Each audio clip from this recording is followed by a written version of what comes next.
మరి విశాఖపట్నంలో కనక మహాలక్ష్మి అమ్మవారు ఒక చెయ్యి తెగిపోయి ఉంటుంది అమ్మవారికి.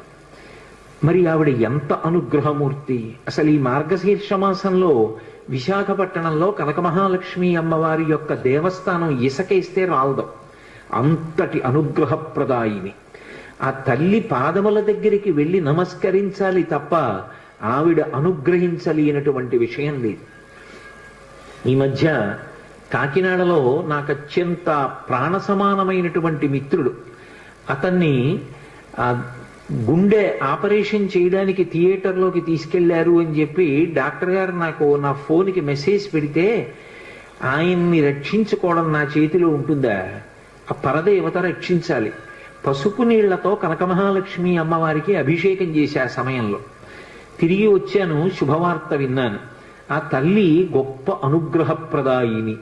ఆ తల్లి